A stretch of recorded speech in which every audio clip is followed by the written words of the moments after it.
Folks, one of the things I love about the One Rental at a Time community is you continue to do the work. You continue to impress me. You also continue to hear the message of do the work, write great offers. And lo and behold, Matt, the mortgage guy, had a couple of examples that he wanted to share. So I thought we should just sit back and listen and enjoy what people are actually getting done in this crazy housing market. And nothing makes me happier than Mike than seeing people win. Being part of the win. I can't tell you, like, so much back and forth between my team when we got this contract for this deal. I'll tell you about down in Southern California where they got $550,000 off the original list price. Like, being a part of that is really cool. I'm going to tell another story about another price point because I know not everyone's shopping $1 million plus, where we've got a One Rental at a Time follower. Shout out to this person who I'm not going to name, who said, I'm not paying full price. I know the play. And good for you. Good for you that you refuse to pay full price. So the first story, and I'll be generic to a certain extent because, I don't want to, share somebody's specific stuff, and it's, public record once the thing closes. But this specific client, big family, needs a big home, and has been looking and shopping, came across a property that has been on the market since May.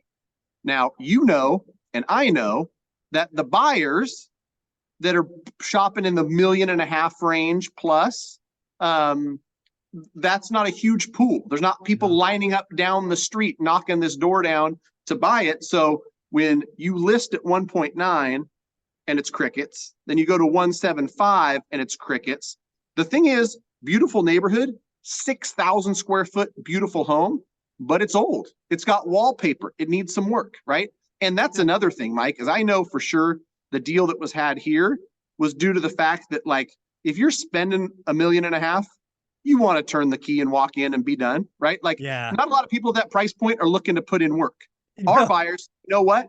The house fits our family needs. We're willing to put in a little bit of work. And so I was looped in, and the agent said, they've been talking to the list side. List side, after 4 months, is realizing I got to get this thing sold. I can't remember if it was, who I think it was. I think it was Jason Pritchard at that meeting last week. Was reminding people, like, as a listing agent, if you sign a 6-month agreement, 180-day mark is the mark where no matter what you've spent on staging or anything else, like, if you don't sell the home, you don't get paid. So you put triple digits in front of days on market for an agent who most likely signed 180-day, they are nervous. They are sweating, right? And so bring them an offer, even if it's disrespectful in your terms, Mike, like, they're going to entertain it. So making a long story short, 1.38 million, 30,000 in credit is essentially a net of 135 off of a property that not only started at 1.9, but has an appraisal from the last 60 days at 1.8.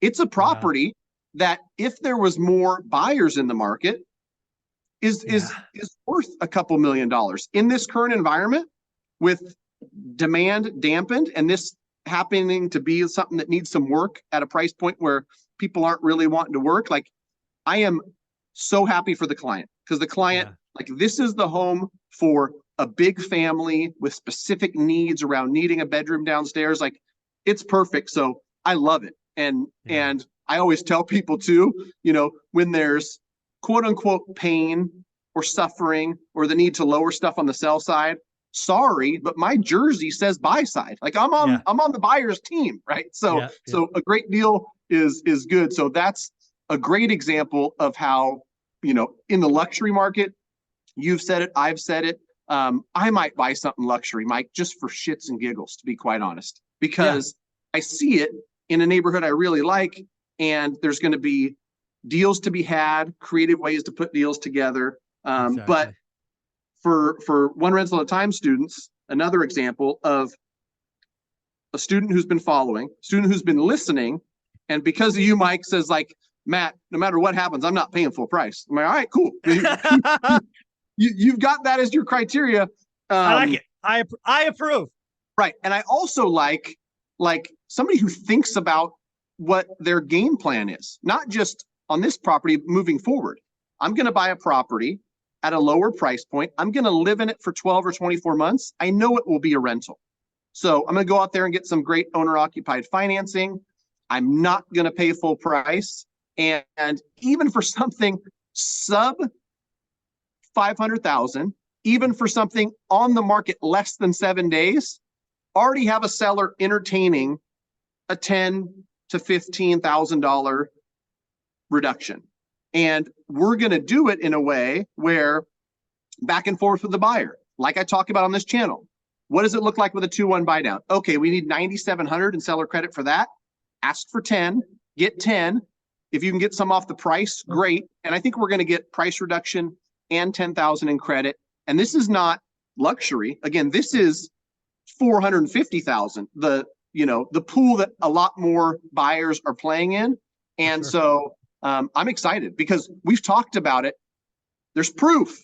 Like you can't tell me that deals aren't happening. You can't tell me that one rental at a time community is not going out there getting deals because I'm writing the loans. So I got another one for you. Another one for you. And again, you're a part of the Facebook community, so you can go see it. This is from Jason. Jason put out a very simple, and it's not Jason Pritchard. This is an actual student. Said this Mike Zuber stuff works. He wrote a disrespectful offer 20% below list and got the seller to carry back a second for 40%. So he's basically doing a 50% first, 40% second, 10% down. He's doing a 90% CLTV. He's probably going to pay 9%, maybe 9.5% on the first from a non-QM lender. He's going to get something ridiculously low, maybe 2% on the second. But when you do that blended interest rates, it's in the low 6s, maybe even the high 5s.